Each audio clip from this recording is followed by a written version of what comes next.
So for this morning, this Sunday, simulan ko po ang topic po natin. Anong greater po ang pag-uusapan natin? This is it. Sabihin nyo nga, greater downfall.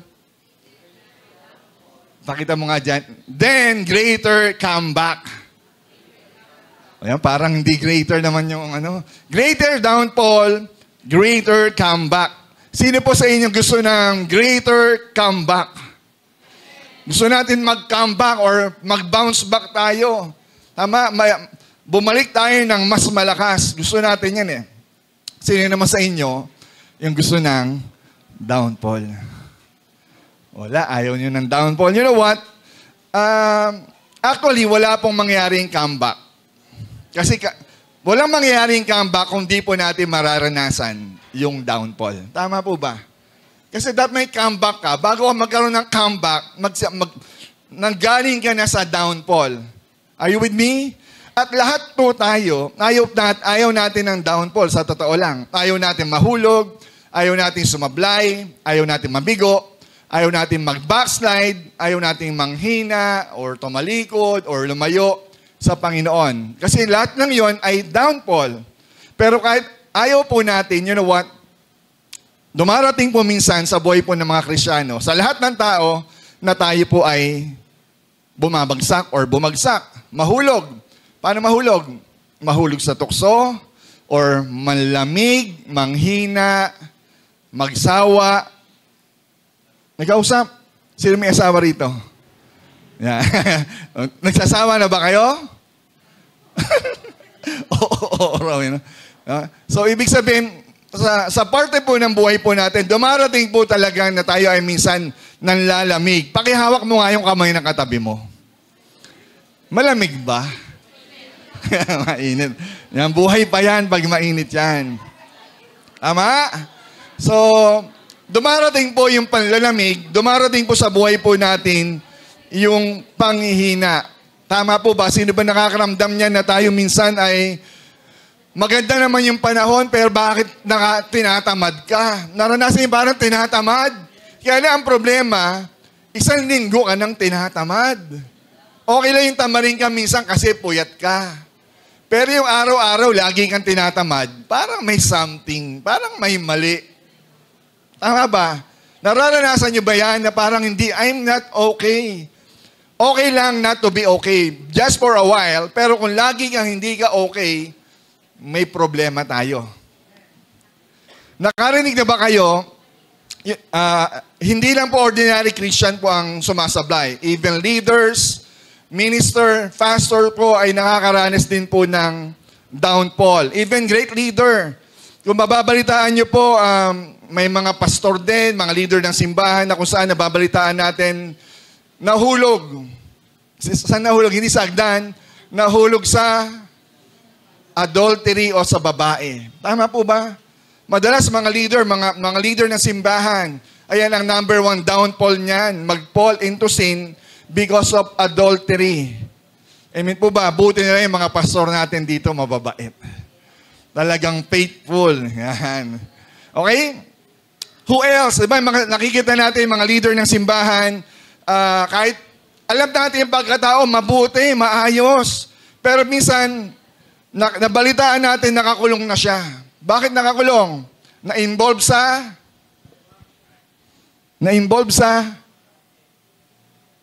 anong Illuminati? Pyramid or pyramiding. Tama? Diba minsan yung pyramiding, scam yan. Nako, niloloko mo ang tao.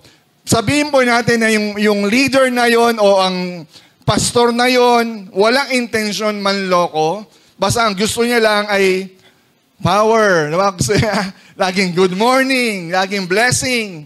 Gusto niya makatulong. But apparently, because of lack of knowledge at sa dami na manloloko, yung leader po natin, ayaw niyang gumawa ng mali, ayaw niyang gumawa ng masama, but sometimes, those prominent Christians, prominent leaders, sometimes fall because of that kind of involvement. May kausap ko ba ako?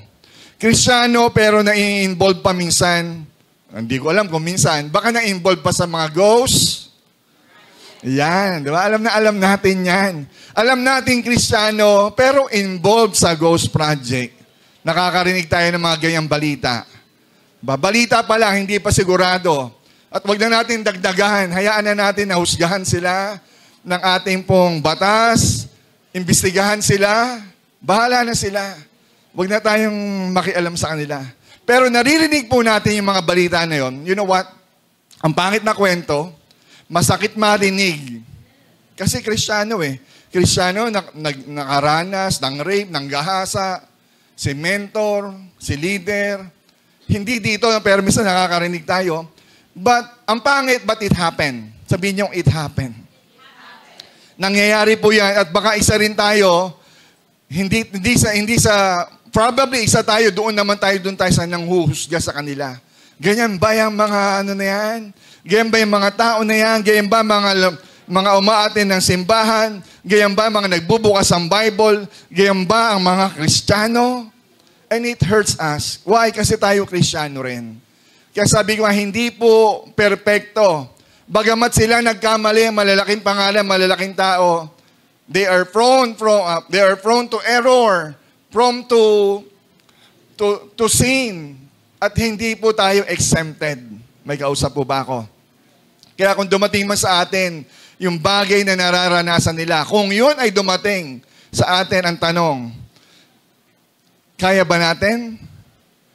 Or maybe sa ibang sitwasyon, hindi ka pares ng sitwasyon nila, pero parang ganon ay nararanasan din natin na meron tayong mga tinatawag na ups and down season ng ating buhay Kristiyano, ng ating journey with God. Hindi siya laging mataas. Minsan yung Kristiyano naman tayo, pero sometimes, nandoon tayo sa down moment natin. Sino ganyan dito? Kristiyano siya, pero nararanasan niya, Pastor, ako yan. Huwag ka na magtaas ng kamay. Lahat tayo nakakaranas dyan. Maybe hindi lagi. Maybe mailang araw, mailang linggo, nagsisimba tayo, pero yung nararamdaman natin, feeling ko, ang layo-layo ko sa Panginoon. Feeling ko, hindi ako sinasagot ng Lord sa aking panalangin. Feeling ko, ako na lang mag-isa. Nararamdaman niyo ba yon? O ako lang? You know what? Ang bawat mananampalataya, ang bawat Kristiyano po, bawat believer ay dumadaan sa bawat season or panahon ng pagsubok. Ang pagsubok po, meron po yung season. Ang trials and temptations, there are seasons. Darating at darating po yan. At kapag dumating po tayo doon sa season na yon, sa pagsubok na yon, ang tanong, makakabalik ka pa kaya? Makakayanan mo kaya yung trials na yon, yung season na yon? That is the big questions na lahat tayo ay kailangan natin sagutin. Sa kanila dumating, minsan we judge them, mahinang nila lang. Tama? Minsan pag dumating sa kanila, ano ba yan? Leader pa man din siya. Pero kapag sa atin dumating yung bagay na yon, makakaya mo pa kayang bumalik? May kausap po ba ako? Gusto niyo pa po ba ang topic natin? Greater downfall. Kasi hindi natin maiintindihan yung greater comeback kapag hindi natin aaminin na lahat tayo minsan ay dumadaan sa downfall moments of our lives. Amen po ba? Minsan kahit present naman tayo sa simbahan, pero sasabihin po natin, ikaw at ang Diyos lang ang nakakaalam. Maybe alam ng mentor mo, masipag ka naman, pero deep within yourselves, you are in that moment of silence. You are in that moment na talaga ang lungkot. Ngumingiti tayo, pero sa loob-loob natin, meron tayong nakatagong kalungkutan. Yan. Tignan mo uli yung katabi mo. Naka-smile. Yan. Pero umiiyak yan. Yan. Pakihag nga ng konti. Yan. Kaya mo yan, kapatid. Tapik-tapik. Brad, kaya mo yan. Sister, kasama mo ako dyan. Okay? Today, I want to share with you. Gusto ko ikwento po sa inyo ang istorya sa Bible na kung saan merong mga tao o isang tao na lang na kung saan itong tao na to is a great man of God. Na kung saan itong tao na to was an apostle of Jesus Christ na naka-experience ng great downfall at naka-experience din naman ng greater comeback. Are you excited? Are you ready? Yung isa po nakabalik, pero yung isa, hindi na nakabalik. Sana marunong tayong pumili. kung pipili tayo ng greater, doon tayo sa greater comeback. Yung iba kasi greater downfall, greater, wala nang kasunod kasi nandoon na siya. Sadlak na siya. At itong tao na to, gusto ko pong ipakilala sa inyo na nakaranas ng greater downfall, walang iba kundi si... Kilala niyo yan, yung may alagang... Pakita mo nga, kuya. May alagang... Wala. Wildfire. Yan. Meron po siyang alagang... Hindi po siya may alagang manok. Joke lang po yun. Actually, if you're familiar with that, siguro familiar tayo, no? Siya po ay si San... Yan, ayun kasi alam natin pagpunta ng langit, makikita mo si San Pedro may dalang... Wala pong ganun sa Bible. Si San Pedro may dalang manok. Hindi po yun wala po yun na naririnig nating kwento. Mamaya maintindihan nyo, bakit si Saint Peter or si Apostle Peter ay connected sa manok. Okay? The downfall of Peter. Ito po yung kwento ko. The downfall of Peter na from here, makita po natin yung causes ng kanyang downfall. Yung reason bakit po siya bumagsak. At matuto po tayo rito kung paano tayo makakabalik doon sa ating pagkakasadlak, pagkakadapa. Are you with me? Sino nadapa na rito? Minsan yung nadapa, umiyak. Di ba? Pag tayo bata, pag nadapa, anong ginagawa natin? Iiyak, tapos... Di ba? Pumipagpajak-pajak na, wala na, tapos na. Di ba? Kawawang bata pag ganun tayo. Pero habang tayo nagmamatured, pag tayo nadapa, poise uli, tayo, lakad pa rin. Laban. Tama po ba? Greater comeback. I remember si Miriam Kiambao. Tama? Nadapa siya, pero because of that incident, yung pagkakadapa niya, tinake niya as a challenge. Nadapa ako, pero mas gagalingan ko pa. So, sino nanalo? Siya. Tama po ba? Dapat yung greater downfall, ang katumbas niyan, greater comeback ang ipakita natin. Kung nakaranas man tayo ng pagbagsak ngayon, kahapon, huwag kang manatiling nakabagsak. Bumangon ka. Tumayo ka. Amen? Kagaya ni Peter. Sino ba si Peter? Sabihin nyo nga, Peter. Yan, you know what? Etong Peter na to, gusto ko maintindihan natin, anong klaseng pagkatao o anong klaseng ugali meron ang disciple ni Jesus na si Pedro sa Tagalog. Si Peter po, siya po yung nag-deny kay Jesus Christ. Ilang beses? 3 times. At pagkatapos nun, biglang tuminaok ang manok. Pakpakakak! Diba? Pakpakakak, no? Pakpakakak! Pakpakakak! Hindi man ganun, no? So, ibig sabihin, yung manok, tuminaok, ayun yun. Hindi po ito pagdating sa langit. Isang Pedro may dalang manok. Walang ganun. Yun lang po yun, tuminaok ang manok. Okay? Magbasa po tayo ng ilang talata para mas maintindihan po natin anong klaseng character or attitude meron si Pedro. John chapter 13, verse 36. Sabi po dyan, ayan, pakita po natin yung verse. May kausap po ba ako? Yan, nakita na. Yan, sabi dyan, saan po kayo pupunta, Panginoon? Tanong ni Simon Pedro.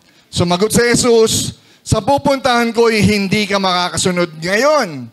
Ngunit susunod ka pagkatapos. Verse 37, sabi dyan, sumagot si Pedro, bakit po hindi ako makakasunod sa inyo ngayon? Buhay ko may iaalay ko para sa inyo. Wow. Sumagot si Jesus, verse 38, iaalay mo ang iyong buhay para sa akin? Tandaan mo, bago tumilaw ang manok, 3 beses mo akong ikakaila or i-deny. Do you remember that story? Another verse, John chapter 18, talon tayo. Verse 7, sabi dyan, muli niyang tinanong, sino ba ang hinahanap ninyo? Si Jesus na taga Nazaret, sagot nila. Sumagot naman si Jesus, sinabi ko na sa inyo, ako iyon. Kung ako ang hinahanap ninyo, hayaan ninyong umalis ang mga taong ito. Naguguluhan ba kayo sa kwento? Tuloy natin, verse 8 para makita natin. Verse 9, sabi dyan, sa gayon natupad ang kanyang sinabi, Ama, walang napahamak kahit isa sa mga ibinigay mo sa akin. Verse 10, sabi dyan, then, binunot ni Simon Pedro ang kanyang tabak at itinaga sa alipin ng pinakapunong pari. At natagpas ang kanang tainga nito, ang pangalan niya ay si Malco. Verse 11, sabi dyan, sinabi ni Jesus kay Pedro, ibalik mo sa lalagyan ng iyong tabak. Sa palagay mo ba, hindi ko iinuman ang kopa ng pagdurusa na ibinigay sa akin ng Diyos Ama? So, if you remember that story, ito po yung kung saan si Jesus Christ po, kasama niya kanyang mga 12 disciples, nandoon sila, hindi na pala 12, 11 lang, kasi yung isa ng Judas, si Judas. So, yung 11 disciples niya, si Jesus Christ ay doon nagpe-pray sa Garden of Gethsemane, na kung saan eto na, dumating na yung mga kawal, dumating na yung mga punong pari, saserdote, pariseo, at eto si Pedro, atapang atao, abunot aitak, ataga. Diba? Talagang tinaga niya, matapang eh. Sino matapang dito? Diba? Sa sobrang tapang niya, ganun yung naging attitude ni Pedro. Mabilis mag-init ang ulo. Napaka-impulsive. So makikita po natin sa dalawang verse or dalawang context na binasa po natin, anong katangian ang nakita natin kay Peter or kay Pedro dito po sa binasa natin verse. Magbibigay lang po ako ng tatlo. Ilan? Tatlo. Number 1, si Pedro po ay overconfidence. Hindi overqualified, ha? Overconfident po siya. Meron siyang, ang lakas ng tiwala niya sa sarili niya. May kilala ba kayong ganyan? O baka tayo yan? Bilib na bilib tayo sa sarili natin. Pero si Peter o si Pedro ay overconfidence. Lagi siyang piling matapang. He considered himself as courageous. Ako, matapang ako. Talagang pag may humarang sa akin, ganun po si Peter. Matapang at tao. Diba? At nabasa po natin, sinabi niya kanina, next slide, sabi diyan, buhay ko may iaalay ko para sa iyo. Remember, sinabi ni Peter yan kay Jesus, hindi ka makakasunod sa akin. Pero sabi niya, ba't hindi ako makakasunod? Panginoon, kahit buhay ko, ibibigay ko. Meron bang ganyan dito?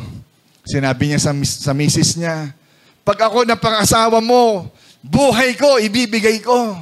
Ang tapang. Pero nung asawa na, mauna ka na. May mumu. Sumama ko sa CR. Are you with me? So minsan, si Peter po, ang lakas ng kumpiyansa niya sa sarili niya. Diba? Minsan tayo, baka ganyan din tayo. Masyado tayong bilib sa sarili natin. Paano mo sabing bilib sa sarili mo? Ito yung lagi kang feeling tama. Sabi mo nga, feeling tama. Lahat ng sasabihin mo, feeling mo, ito ang standard ng correction. Yung salita mo, ang standard ng right and wrong. Ganun ba tayo minsan? Diba? Tayo yung para tayong si Boy sagot. O tayo si Boy comment. Minsan nagbibiroan kami sa pamilya po namin eh. Ano ba yan? Pag inuutusan mo, ano ba yan? Lagi ka may sagot, lagi ka may rebat. Yan, si Boy sagot, si Boy rebat. Meron bang ganun dito? Inuutusan, laging sasagot. Ba? Ito lang pinapagawa, sasagot pa rin. Amen? Yung lagi ka na lang may say sa bawat sitwasyon ng buhay mo. Hindi ka naman kausap. Sagot ka ng, di ba? Kasi feeling mo, you are overconfident ka eh. Feeling tama. Di ba? Pag-usapang flood control, nagiging politician ka. Di ba? Ang dami nating alam. Hindi ka naman politician, pero nagiging politician ka. Tapos pag may sa husgado, nagiging lawyer ka naman. Ang dami nating alam. Tapos quote tayo ng quote ng mga lawyer, quote ng ganito. Tayo yung si Boy sagot. Si Boy comment. Minsan pag-usapang basketball, nagiging referee. Di ba? Nagiging referee tayo. Travel ba o hindi? Ba? Offensive ba o hindi? Di ba, nakiki-comment lang naman tayo. Dumadami yung referee sa social media. Hindi naman, wala naman pito. Are you with me? Why? Because we are too much confident of ourselves. Masyado tayong believe sa sarili. Wala pong masama na may tiwala tayo sa sarili natin. Kaya lang yung over-confident, hindi po siya maganda. At ganun po si Peter. Masyadong atapang-atao, bilib lagi sa sarili niya. You know what? Kapag tayo po ay overconfident or overconfidence, dito po nagsisimula yung ating pong downfall. Kapag sumobra tayo sa yabang, kapag sumobra tayo sa bilib sa sarili natin, ito na yung simula ng ating pagbagsak. Kausap. Tama ba ako? Mali yata eh. Kawikaan, chapter 29, verse 23. Sabi diyan, ang magbabagsak sa tao'y ang kanyang kapalaluan, ngunit ang mapagpakumbaba ay magtatamo ng karangalan. Yan, ang mayayabang po, yan ang simula ng kanilang pagbagsak. The moment na tayo ay masyadong yumabang, masyadong bubilib na sa sarili, wala na tayong pinakikinggan, ikaw na lang lagi ang tama, ikaw na. Tama? Yun ang simula ng downfall. Kahit sabihin mo na, Kristiyano pa tayo. The moment na lumaki ang ating ulo, that's the start of our downfall. Kaya mag-ingat po tayo. Amen? Pangalawang bagay, ano ang naging downfall? Possible nakita natin attitude ni Peter, yung kanyang impulsiveness. Sabihin niyo nga, impulsiveness. Yan. Ano ba yung ibig sabihin ng impulsive? Padalos-dalos. Ang hirap pala magsalita pag may makate. Amen? So, dahan-dahan lang po muna ako, ha? Huwag tayong padalos-dalos. Excuse me. Impulsive. Padalos-dalos or pabigla-bigla. Sinong ganyan dito? Ang bilis mo mag-decide, ang bilis mong mag-react, ang bilis mong mag-desisyon. Kapag impulsive po ang tao, yung nagre-react ka kaagad, ang tendency po nito, ang mangyayari po, ang tendency, magsasalita tayo o gagawa tayo na isang bagay na hindi natin lubos na pinag-isipan. Again, kapag impulsive ka, magsasalita ka, o gagawa ka ng bagay na hindi mo man lang pinag-isipan. May nangyari, react, kilos, gawa. Hindi man lang na ipag-pray, Kristiyano pa man din tayo. React ka agad tayo, gawa ka agad tayo. Pinag-pray mo ba? Amen? Pogi eh. Ang tanong, ano bang sabi ng Bible? Kristiyano ba? Pinag-pray mo ba? Amen? Kapag tayo po ay impulsive, that's the start of our downfall. Kagaya po ni Peter. Tignan niyo po, yung binasa po natin kanina, dumating po yung pangkat ng mga sundalo sa Gethsemane para hulihin o arestuhin ang ating Panginoong Hesus. Anong agad ang ginawa ni Pedro? Walang usap-usap. Piling niya kaaway. Anong ginawa niya? Kumuha. Kinuha yung kanyang itak. Diba? Siya raw sino? Si Batosay. Diba? Siya raw si Batosay. Siya raw si Soro. Tinaga niya yung itak. Hindi nag-isip. Sa tingin niyo, pag ginawa niya, bubuhayin pa kaya siya? Buti na lang nandun si Jesus at gumawa ng miracle. Binalik yung tenga, pinagaling. Paano kung hindi? Sundalo yun, ang dami nun, tapos aatake ka, tapang-tapangan ka, bubunod ka ng itak, tatagain mo. Alam niyo na mangyayari, tama po ba? Tama? Ang tawag po ron, impulsive. Baka tayo minsan ganyan din sa kalsada. Kinat ka lang hahabulin na natin. Ang tawag doon, impulsive. Road rage. If you're familiar, nabalitaan niyo ba yung isang rider at isang driver ng SUV Nilagpasan lang siya ng motor. Kinat ako. Anong ginawa ng binata? Nagsumbong sa tatay. Kinat ako ng SUV pero hindi naman kinat. Ang layo. May resibo eh. May video. Pero dahil sa impulsive, iyakin. Kaya minsan sa basketball, wag kang iyakin. Na-depensa ka, iiyak ka, magaganti ka kaagad. Bawal ang iyakin. Basketball yan eh. Tama? Sa kalsada, ganun din. Hindi porket kinat ka, kaaway ka. Baka nagmamadali lang talaga siya. Dahil impulsive ka, anong ginawa? Nagsumbong sa tatay. Yung tatay, impulsive din. Ba't kinakat mo yung anak ko? Na-trigger yung driver. Impulsive din eh. Bumulot ng barel. Sayang ang tapang mo. Diba? Dahil lang sa simpleng away, kinat ka daw, pero ang layo naman, ano nangyari? Buwis buhay. Because of impulsiveness. At ganun si Peter. Pwedeng mamatay agad si Peter because impulsive siya. Babagsak ang isang tao because impulsive siya. Diba? Meron nga lang ngayon viral na meron isang rider ulit. Talagang mga rider, minsan, no? Pero hindi kayo yun, yung mga rider dito, mga magagaling rito eh. Pero may ibang rider na galit sa kausap ng driver, anong ginawa niya? Sinipa niya yung L300, binalibag yung pinto, dumunga yung isang pasahero, nakakulay blue. Inaaway niya. Anong ginawa? Akala niya yun lang ang pasahero. Bumaba, ang daming nakakulay blue. Panood niyo yun? Kumuha ng tubo. Ngayon, pinaghahampas, tumakbo. Nasaan ang tapang? Nawala. Actually, hindi tapang yon. Ang tawag doon, impulsive, hindi nag-iisip. Hindi mo nga alam kung ano laman ng pasahero na yon. Sisipain mo yung ano.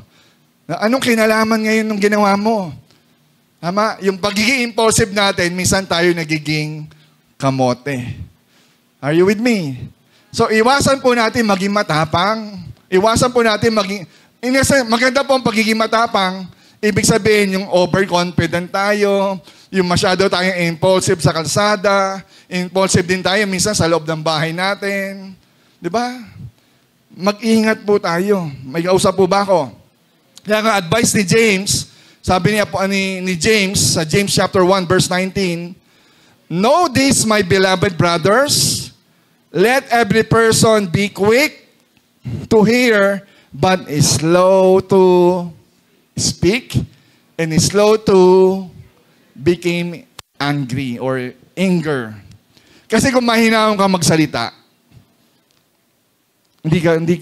nakapagdulot po ito na hindi ka magalit. Kapag ang kausap mo, ang bilis magsalita, ang taas ng pitch, nakakadala ito, nakakabugso ito ng galit. May kausap. Kaya kung ikaw, mabilis dapat, hindi bibig ang mabilis sa'yo. Dapat ang mabilis po sa atin, yung ating pong tenga sa pakikinig. At ang pagsasalita po natin, kapag tayo ay may argumento, dapat mahinahon. Your honor. Diba? Mahinahon talaga tayo dapat para hindi magalit sa atin. Kapag galit ka, tapos piling mo, tama ka, tatamaan ka talaga ng galit. May kausap ako. At pangatlo, number 3, ano pa nakita natin sa ugali ni Peter? Si Peter po ay nagdi-disregard ng payo or disregarding counsel. Nakita po ba natin yon? Si Peter ayaw magpaturo. Naturingan disciple, naturingan apostles, pero ayaw makinig sa sinabi ng ating Panginoon. Ayaw makinig sa advice, ayaw makinig sa payo. Si Lord na nga mismo nagsabi sa iyo yung teacher mo, pero ginawa mo pa rin yung bugso ng damdamin mo. Sinabi sa kanya ni Jesus, next slide, sabi niya, tandaan mo, bago tumilaw ang manok, naluto ko na ito. Diba? Bago tumilaw ang manok, 3 beses mo akong ikakaila. Hindi, Lord! Hindi pwede yan. Ipagtatanggol kita. Sinasabi ko na nga sa iyo 3 beses mo akong ikakaila Dinedma ni Peter yung advice ng ating Panginoon, yung prophecy ng ating Panginoon, Peter, i-denied mo ako 3 times. Pero what happened? Peter denied Jesus 3 times sa isang event. At because of that, doon nagsimula yung kanyang downfall.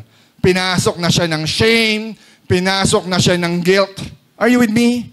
Minsan tayo ganyan din eh. Wala naman talaga masama. Pero the moment ang isang Kristiyano nawawala sa Panginoon, nawawala sa simbahan, hindi na umaaten, hindi na umaharap sa mga pastor natin, sa leader natin, dahil pinasok na siya ng shame and guilt. Ang hirap makarecover, nahihiya ako. Hindi ako karapat-dapat, hindi ako worthy. Shame and guilt ang banat ng demonyo sa atin para tayo ay mag-downfall at hindi makabalik sa Panginoon. Amen po ba? You know what? After mangyari ito, no, yung downfall ni Peter, ano nangyari sa kanya? Nagtago na siya. Hindi na siya bumalik sa mga disciples niya. Sa mga kasama ni Jesus Christ. Ang ginawa ni Peter, nababasa natin sa ibang text, bumalik na siya sa dati niyang hanap buhay na mangingisda. Nakalimutan niya na yung mga pinangako ng Panginoon. Nakalimutan niya na yung mga miracle ni Jesus Christ. Nakalimutan niya na yung calling niya. Yung experience niya kay Jesus Christ. Lahat yun, ang dami. Knowing Peter, pinakamalapit sa puso ng Panginoon. That day, Peter, James, and John, 3 sila. Na kung saan itong si Peter, nakita yung Mount of Transfiguration. Marami na-reveal si Jesus Christ kay Peter. Pero nasa na si Peter? Bumalik sa dati niyang business. Amen po ba? Amen? Alam niyo po, minsan ang mahirap po, buti na lang itong si Peter, mahal ng Panginoon at kinatagpo pa rin siya ni Lord para siya ay makabalik. Pero ang mahirap, alam niyo po ang mahirap na minsan yung bagay na nangyayari sa isang tao na kung saan siya ay nanlalamig, nawala o nahulog na siya sa kasalanan. Madalas po ang mga taong ito, yung talagang malamig na, matigas na ang puso, sarado ang puso, minsan sarado na rin ang kanilang tenga. Ayaw na makinig. Ayaw makinig kay mentor, ayaw makinig kay pastor, ayaw makinig sa ilang mga leaders. Kasi una sa lahat, hindi naman tenga ang sarado eh. Pag sarado ang puso, automatic, kahit anong sabihin mo dyan, may padlock yan. Or open yung kabila, pasok dito, labas dito. Hindi tumitimo ang lahat ng masasabihin po natin sa kanilang puso. Ang masakit pa minsan, yung mga tao pong napalayo o ayaw o nanlamig na talaga. You know what? Ang iba pong problema niyan, naghahanap na sila. Ba't ka nawala? Ba't ayaw mo na kay Lord? Siya kasi. Are you with me? Minsan tayo po, minsan kahit sa bahay po natin, may nangyaring problema, naghahanap tayo ng, ano yun, Michael? Naghahanap tayo ng masisisi. Yan, salinawin natin masisisi Ama, hindi tayo si Bitoy. So, dapat naghahanap tayo minsan ng masisisi natin. Diba? Hindi yan naamin sa sarili niya na siya ang problema. Minsan tayo ganyan Hindi natin naaminin na tayo yung problema. Ibigay natin sa iba. We will try to justify ourselves. Paano kasi? Siya kasi ganyan. Parang si Eva at Adan. Nagturuan. Nakaranas ang problema, minsan tayo ganyan Pag may problema, sinisisi natin kay congressman, sinisisi natin kay contractor, sinisisi natin, kung kanino natin sinisisi, na dapat pala, sa totoo lang, tayo pala ang may problema. Turo tayo ng turo. Amen po ba? Ganon din po ang mangyayari sa atin. Padaos-dos ang ating downfall. Kapag tayo ay nagsawalang bahala sa mga warnings at babala or payo sa atin. May kausap? Again, padaos-dos ang ating pagbagsak kung tayo po ay hindi na marunong makinig ng counsel ng ating mga leader, ng ating mga mentor, ng ating mga pastor. Kapag hindi na tayo marunong makinig, doon po tayo magkakaproblema. May kausap po ba ako? True enough, Peter, knowing as the rock, he hit the rock bottom. Sad-sad sa bato si Peter. The rock. Tignan niyo po, bakit kaya ganun si Peter? You know what? Naging ganun po yung katayuan ni Peter because knowing Jesus Christ, dikit sila, tinitingala mo si Jesus, kasama niya si Peter, James, and John, o si Jesus, sa loob ng 3.5 taon. But 3.5 years, magkakasama sila. Bagamat naging saksi si Peter sa mga miracle ni Jesus Christ, hanggang sa nahuli siya, pero ano nangyari? Knowing Jesus, sabi niya, uutusan niya mga anghel para proteksyonan siya. Ba't hindi mo ginawa? Siguro yun ang mindset ni Peter. Ikaw ang aming guro. Sabi mo, kung anong iutos mo, susundin ka ng mga angel. Ba't hindi mo ginawa? Probably gano'n, no? O maaaring iniisip ni Peter ngayon, parang may mali. Nakulong, hinuli at namatay yung aming rabbi, yung aming Mesaya. Baka hindi tuloy siya ang Mesaya.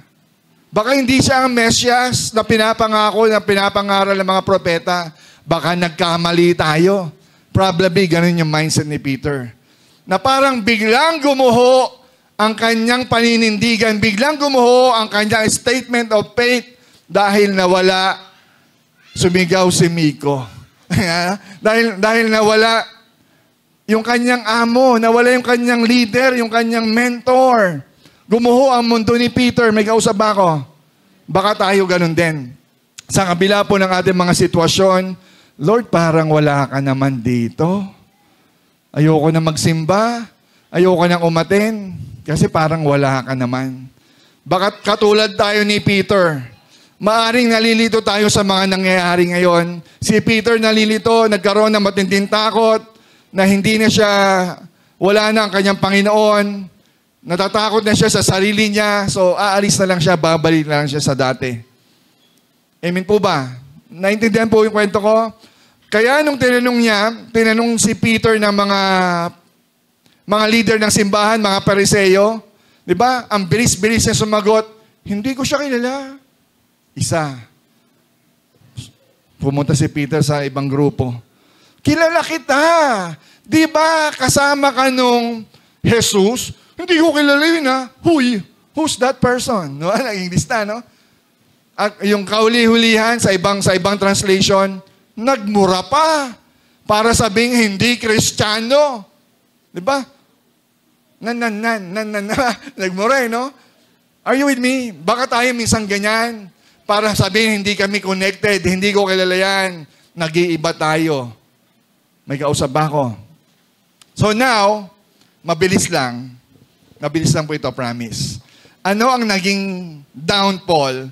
Ano ang mga red flag nang nangyari kay Peter na pwedeng mangyari sa atin ngayon?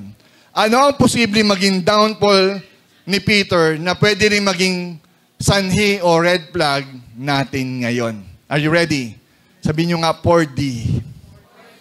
Now, 4 na D, 4 greater downfall. Number 1 is, the first downfall is drifting away. Sabihin nyo nga, drifting away. Saan po natin naririnig yan, drifting?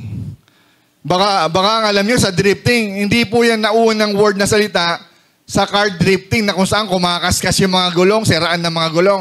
Ksing! Diba? Ito todo yung gasolina, kasabay ng preno, kakaskas siya, tapos kakabig yung manubela. Drifting. Hindi po yun ang original na drifting.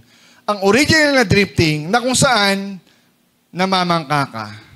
Nandiyan ka lang, akala mo nandiyan ka pa, pero hindi mo alam, you are being drifted away. Tinatangay ka na ng agos. Ang agos, yan. Favorite ni Pastor yan. Ang agos. Ama, maybe akala mo nandiyan ka pa, pero sa totoo lang, unti-unti na para tayong inaanod papalayo sa Diyos. Umaattend tayo ng simbahan, pero unti-unti ka na palang napapalayo sa ating Panginoong Hesus. You are being drifted away from our intimate close fellowship with Jesus. Na dati naman araw-araw ka nagpipray, pero ba't ngayon? Na dati naman araw-araw ka nagde-devotion, nagsasubmit ka pa kay mentor ng iyong devotional notebook, pero ba't ngayon? Sa mga simpleng ba't ngayon? Sa totoo lang, we are being drifted away. Akala mo connected ka pa, pero pagdating ng bagyo, tignan mo, wala na. Minsan ganun eh. Mga dahon, akala mo nakakabit pa. Dumating na yung konting bagyo para hamihan pa nga lang eh. Laglag na. Baka maraming Kristiyano ganyan. Akala mo nakadikit pa, pero pagdating ng pagsubok, laglag na. Why? Because we are being drifted away. Napapalayo tayo ng hindi natin namamalayan. John chapter 18 verse 15, ito po ang sabi. Sumunod kay Jesus si Simon Pedro at ang isa pang alagad. Sinong alagad to? Hindi to alagad ni Jesus ha. Si Simon Pedro na alagad ni Jesus at isa pang alagad.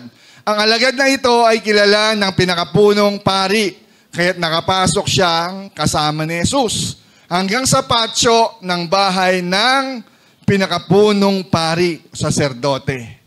Verse 16, tuloy natin ang kwento. Naiwan naman, sino? Sino naiwan? Ba't hindi sumunod? Di ba disciple ka?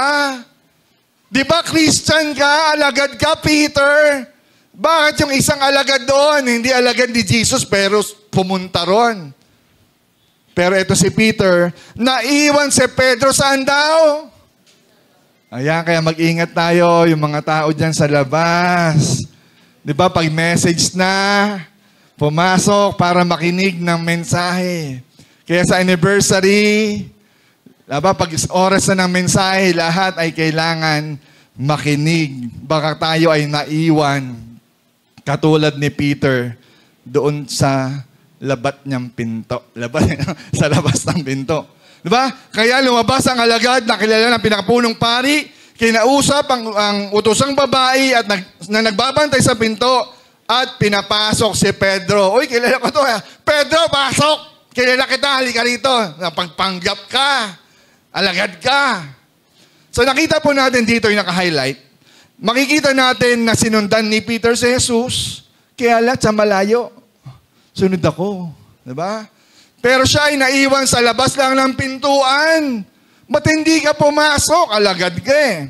You know what? This symbolizes yung tinatawag po nating keeping distance from the Lord.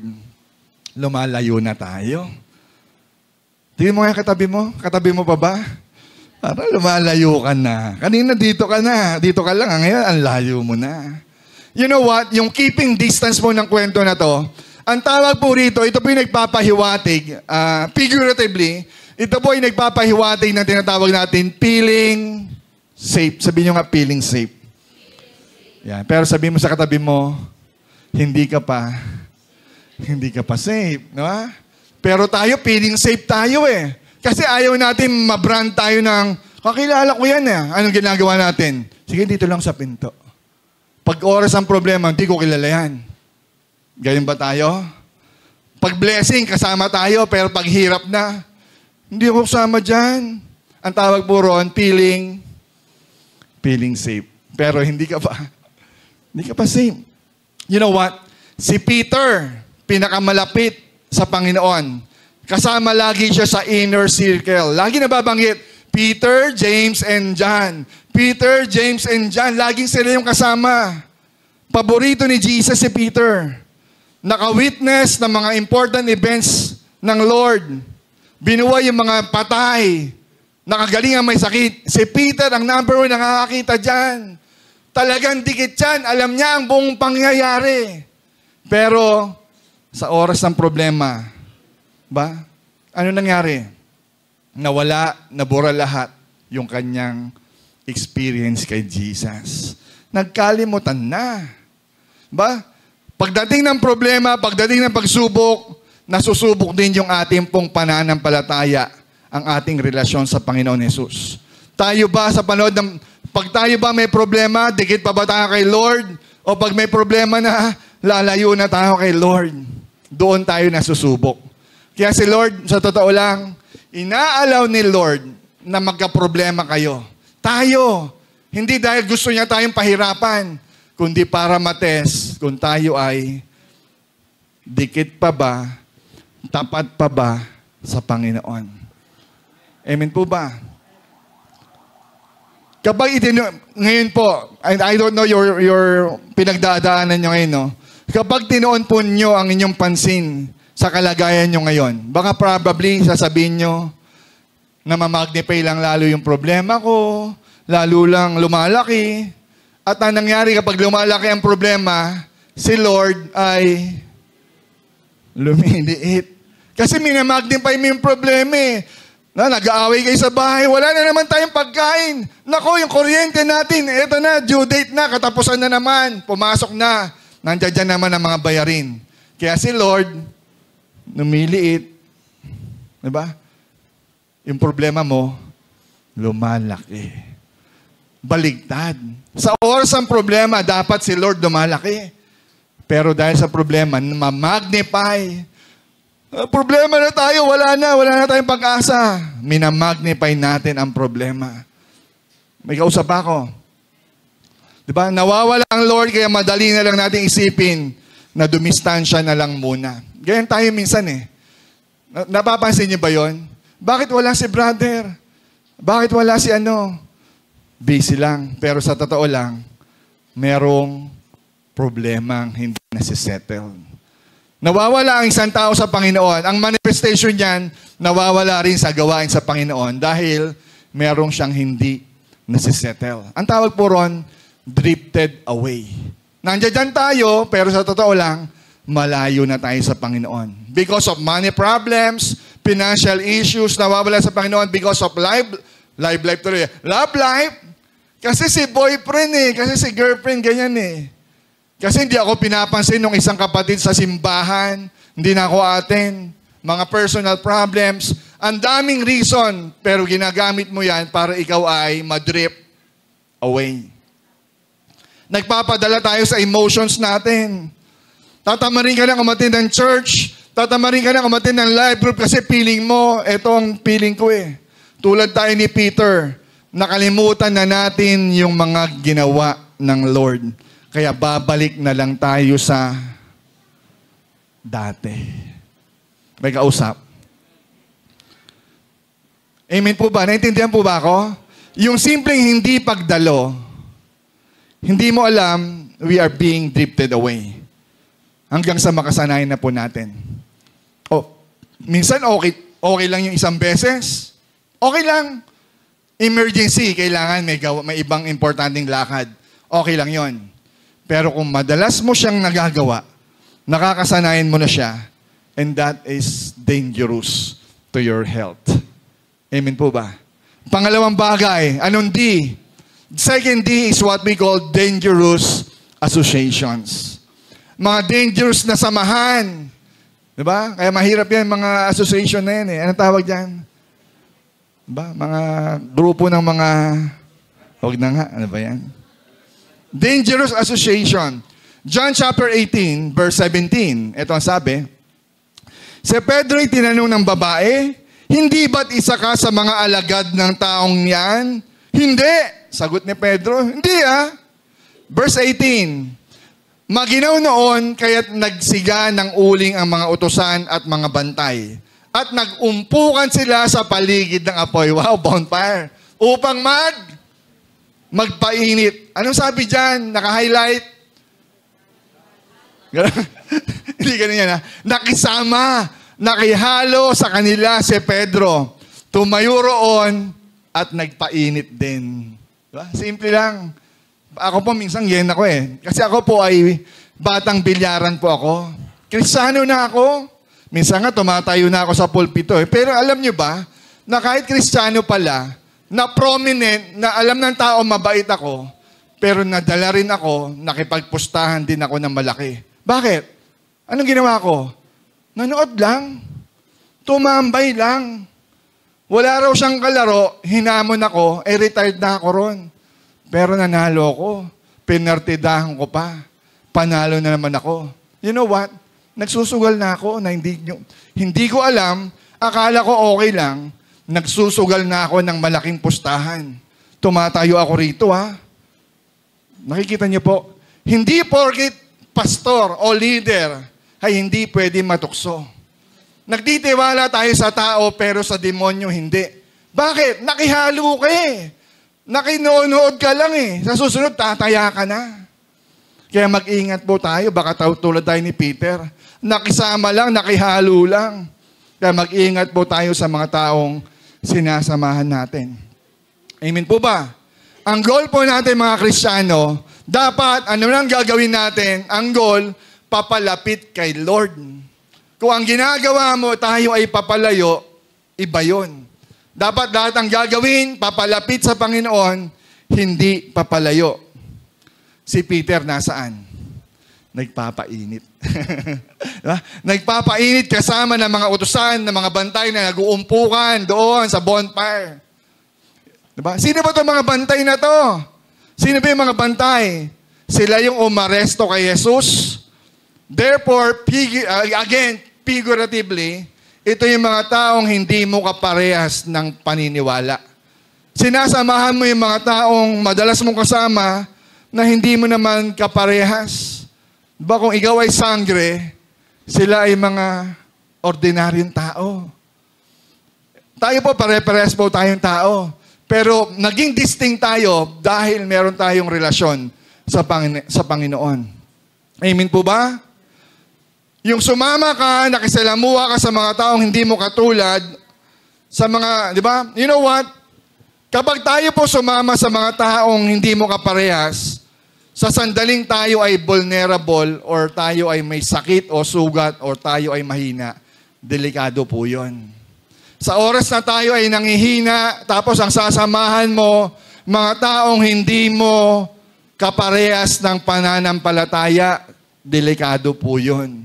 Pwede tayong mahawa, pwede tayong una nakikinood lang sa susunod, nakikisama ka lang naman, di ba? Uupo ka sa table nila, hindi, inom lang ako, tubig lang.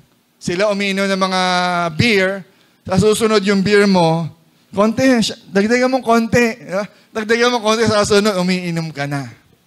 Amen. Kaya mag-ingat sa taong sasamahan po natin. Lilinawin ko lang po, again, for your information, paglilinaw. Hindi ko po sinasabing layuan natin ng mga unbelievers. Kasi ang utos sa atin ng Bible, inutusan nga tayo ni Lord, nalapitan natin sila para mapalapit sila sa Panginoon. Pero iba po yun sa oras na may problema ka. Sa oras na lugmok ka, ibig sabihin nagluluksa ka, tapos lalapitan mo mga taong wala naman sa Panginoon. It's dangerous to your health, sa totoo lang. Sa pagkakataon na tayo sugatan, tuliro, may pinagdaraanan, at stress, piliin po natin yung sasamahan po natin. Amen po ba? Ako natutuwa ako kay Jasly. Why? Kasi nakikita ko ang mukha niya, nabibigatan siya. Hindi naman niya sinabi, Pastor, nabibigatan ako. Pero yung mukha niya, Pastor, ipag-pray mo ako. Anong ginawa ko? Hindi ko pinag-pray ka agad. Kumain muna ako rito ng marami. Diba? Anong ginawa ko? Nakipagkwentuhan muna ako sa mga leaders. Pero si Jasly, nandun sa isang tsulok. Hindi agad umuwi. Sige, mamaya, pag-pray kita. Naghintay. Bakit? Pumili ng taong gusto niyang lapitan at samahan. Bakit? May pangangailangan siya sa Panginoon. Bagamat nag-review siya, pero alam niya ang Panginoon lang ang magiging sagot niya sa sitwasyon niya. Kaya ngayon, siya po ay pasado na. Glory to God. Amen? Glory to God. Sa Panginoon yun. Nagtsaga, hindi ko pinapansin. Baka, kung umuwi ka na. Naghintay. Naawa ako. Pagi na, patungan mo na ng kamay. Diba? Parang pumasa na. Lumapit po tayo sa tamang tao. Papalapit sa Diyos, hindi papalayo. Alam niyo yung sabi ng Bible, as iron sharpens iron. Alam niyo, as iron sharpens iron, ang espada tumitibay lang sa kanyang kapwa. Ano ba yan? May naisip tayo. Sa kapwa yung espada. Erase. Diba? You know what? kabaligtaran, ganun din. Ang kalawang, pag hinasa mo sa kapwa kalawang, durog, putol.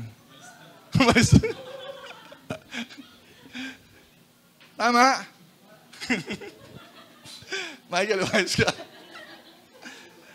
Tama? Yung espada sa espada, titibay. Pero yung kalawang, lumabas ka muna. Natatawa tuloy ako ano eh. Naiyak tayo. Nagigesi po ba ako? Pupurol po tayo. Dapat, Kristiyano sa kapwa Kristiyano magpalakasan. Sa oras ng kahinaan natin, huwag tayo lumapit sa iba. Lumapit tayo sa mentor mo. May mentor tayo eh. Bawat membro po natin dito, hindi ka naging Kristiyano na wala kang mentor.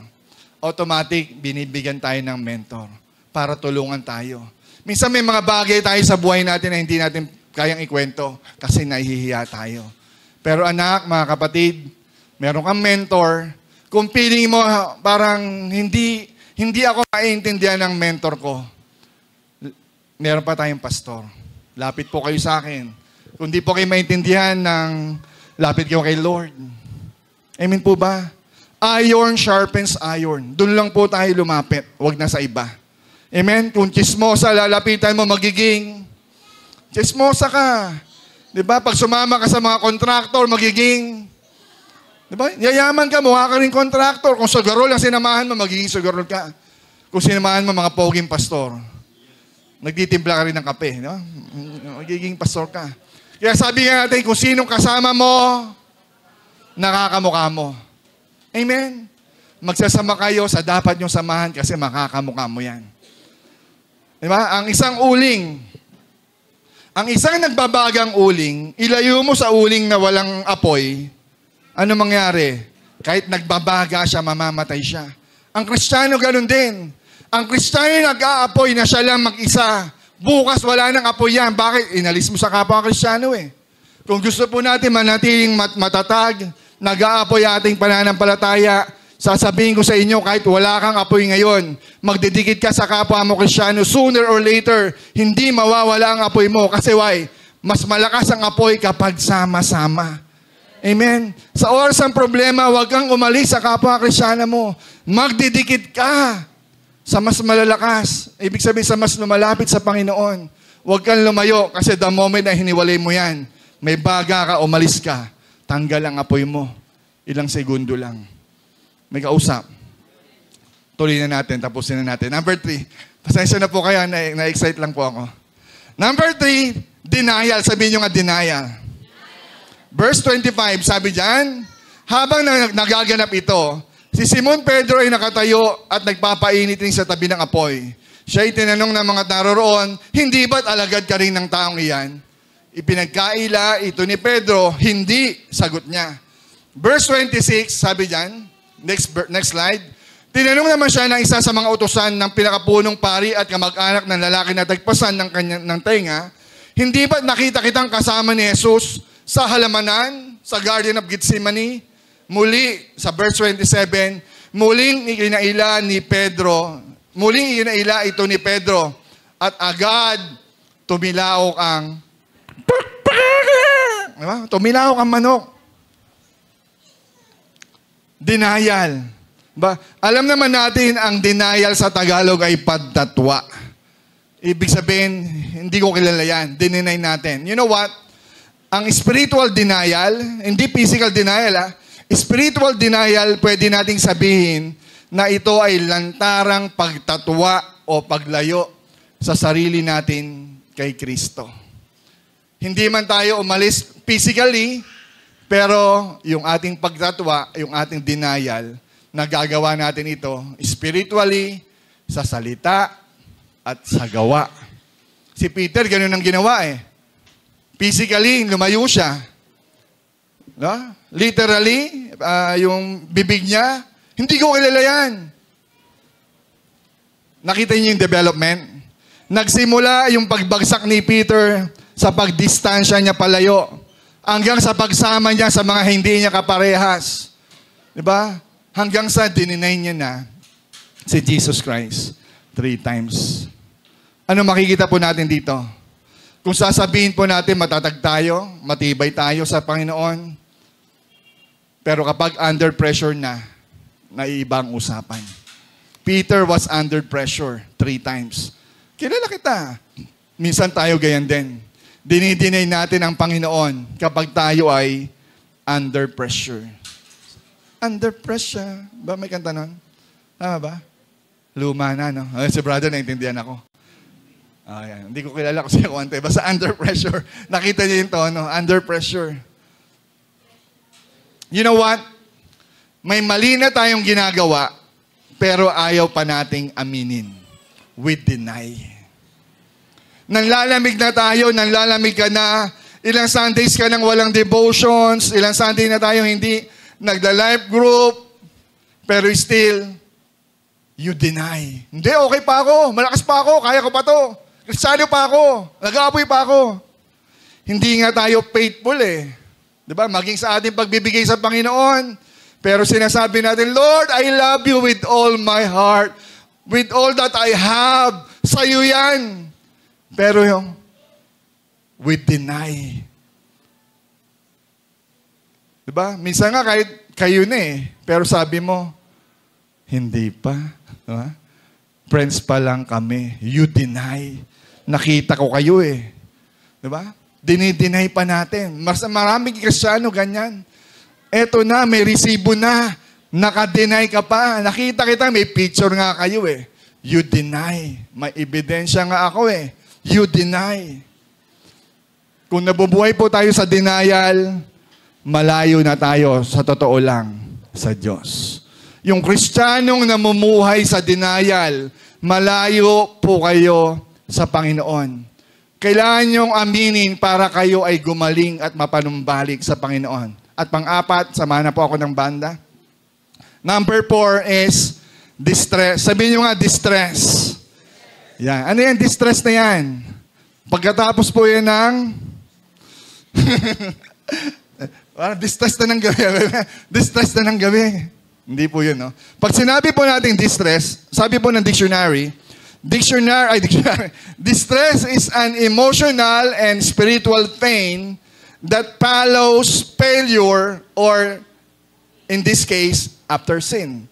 Kapag tayo po ay emotionally or spiritually, meron po tayong spiritual na sakit na dulot ng kabiguan. Sinong bigo rito? Minsan tayo kapag bumabagsak sa exam, kapag nag-away sa pamilya, nagtalo po tayo, emotionally and spiritually, we are being distressed. Tama? Kapag tayo binagsakan ng problema, ng pagsubok, mararanasan po natin yan. Stress na tayo, pero yung emotional at spiritual, distress tayo. Or maybe sa gawa ng ating kasalanan. Kapag ang tao nagkakasala, sa totoo lang, kung Kristiyano ka, patuloy ka sa kasalanan, you are being or under distress. May kausap. Napakalungkot ng puso mo. Napakalungkot ng mukha mo. Hindi mo matatago yan. Why? Kasi you are emotionally and spiritually drained. You are distressed. Nung tumilaw ang manok, naalala lahat ni Peter yung sinabi ng Panginoon. Punong-puno siya ng kalungkutan after tumilaw yung manok. Nung una, dinidinay niya, di matandaan eh. Pangalawang beses, pangalawang beses, dinidinay si Jesus, hindi niya matandaan eh. Nung nakapangatlo nung sabi niya, tumilaw ka manok, naalala niya lahat, ay, anong ginagawa ko? Sana ganun tayo. Kapag tumilaw ko yung manok, sana mabuksan ang isipan natin, anong ginagawa ko? Bakit ako nandito sa sitwasyon kong ito? Sabi sa Luke 22 verse 62, lumabas si Pedro at umiyak ng buong pait. Grabe, no? Akala ko maalat lang ang luha eh. Mapait pala, di ba? Hindi po yan literally pag tinikman mo yung luha, mapait. Ibig sabihin, you are being bitterly weeping. Talagang naghihinagpis ka, anong nangyari sa akin? Sana tayo dumating yung panahon na ganyan tayo. Huwag na nating hintahin tumilaok pa ang manok para magising po tayo. si Peter na-realize niya. 3 times dininay si Jesus. Nung tumilaok ang manok, nabasag si Pedro. Basag siya. Nung tumilaok yung manok, it serves as a reminder of our brokenness. Reminder ito ng ating failures. Ang tanong, nakakarinig pa ba tayo ng tilaok ng manok sa umaga? Baka misis mo lang yun. Baka nanay mo lang yun. Probably baka sila yung tilaok ng manok. You know what? Sa panahon po natin ngayon, yung lindol, yung sakuna, yung madalas nagpapakita ng tanda, ng kahirapan, ng dilubyo, ng problema, ng payo ni pastor. Bakit si pastor kung mag-preach seryoso? Bakit ang mga pastor natin iba na mangaral ngayon? Pag tilaok yan ng manok, hindi na siya lagi masarap sa tenga. Masakit sa tenga pero masarap sa puso. Pag tilaok yan ng manok, sana magsilbing paalala sa lahat. Bakit? Kasi gusto ni Lord, i-restore ka pa. Kaya tumilaok ang manok kasi gusto ni Lord i-restore pa si Peter. Peter, gising. Sana maalala mo yung prophecy ko sa'yo. Sana maalala mo pag tilaok ng manok, bumalik ka. Ang gusto ni Lord, mag-repent tayo. Gusto ni Lord, magsisi tayo sa mali natin. Bakit ganito nangyayari sa bayang Pilipinas, sa Nepal, sa Bangladesh, at kung saan sa ang panig ng mundo? Bakit ang gulo ng gobyerno? Anong ginagawa ng mga Kristiyano? Post ng post, post ng post. Pinagpe-pray ba natin? Sinasaba ba natin yan sa araw-araw natin panalangin? Meron bang gawa ang mga kakasyanuhan para manalangin na sama-sama? Umiiyak ba tayo sa bansa? O umiiyak lang tayo sa kuryente? Yung kuryente natin, ang taas niyan. May kilalaman din ang gobyerno dyan. Naintindihan niyo po ba ako? Church, tuminaok na ang manok. Ang dami ng signs, pero wala tayong ginagawa. Scroll. Manalangin ka, kapatid. Obserbahan mo yung sarili mo. Tignan mo yung pamilya mo. Nakaangkla pa ba tayo o ang layo na natin sa Panginoon? Yung downfall ni Peter, hindi po yung instant. Yung pagbagsak po natin, hindi po yung instant. May proseso yan, may sistema nangyayari dyan, pero meron tayong mga maling desisyon na ginawa. Yung pain, yung brokenness ni Peter, totoo po yun. Masakit po yun. At kayo man, kung kayo po ay nasaktan, ano man ang mga nangyari sa pamilya mo, maging sa simbahan, totoo yun. Hindi po natin ini-invalidate lahat yun. Lahat po yun, basakit. Pero mahal tayo ng Lord. Gusto niya ibalik tayo. Bumalik tayo. Sama-sama tayo. Kasi gusto ni Lord, i-restore ka. Abutin ka.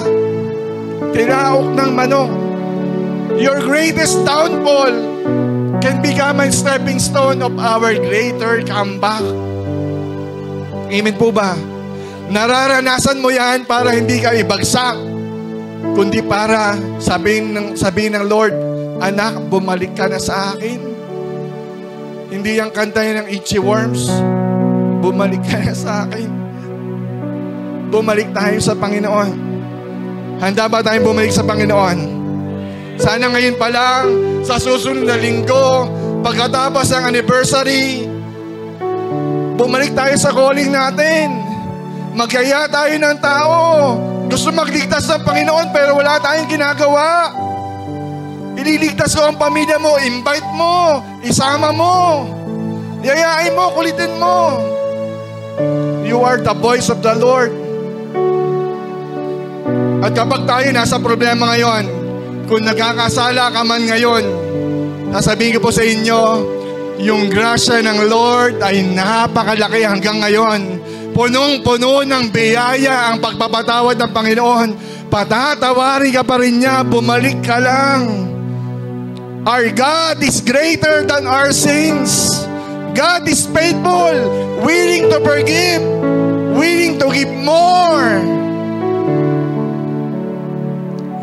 Nandiyan pa ba kayo? Gusto kong idagdag. Si Lord, gusto niya sabihin kay Peter, Peter, sa totoo lang, nasaktan mo ako. Close tayo eh.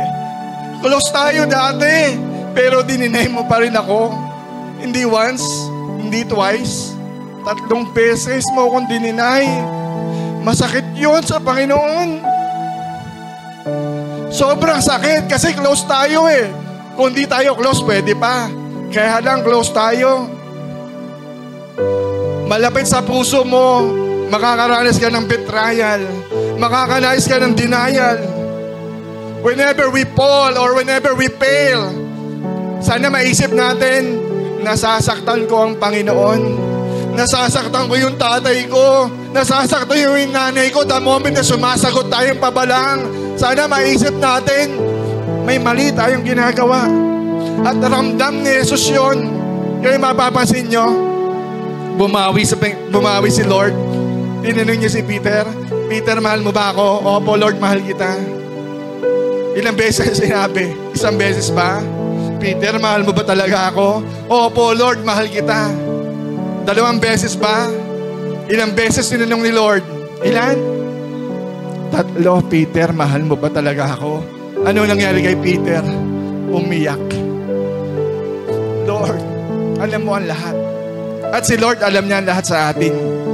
Ang gusto ni Lord, balik sa Panginoon. Amen? Ready na po ba tayong bumalik? Kung ready ka na, tayo po tayo lahat. Tayo po'y mananalangin. Hallelujah.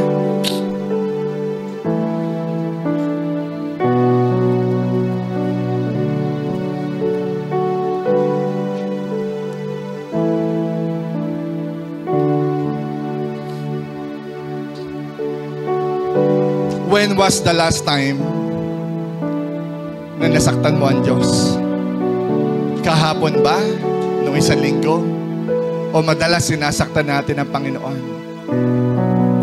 Kapatid, right now, pwede tayo manumbalik. Isang panalangin lang. Isang pagdaas ng kamay. Isang pusong tapat na sa Kanya'y nagsasambit. Pwede ba natin taas ang ating kamay? Tandaan ang ating pagsisisi. Lord, forgive me! Lord, patawarin mo kami, O Diyos! Patawarin mo, God, ang aming bayan! Patawarin mo, God, ang aming simbahan! Hallelujah!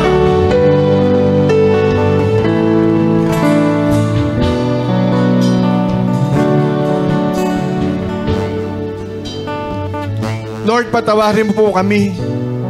Patawarin mo kami, Lord, sa aming kahambugan, sa aming kayabangan, sa aming overconfidence, sa aming impulsiveness.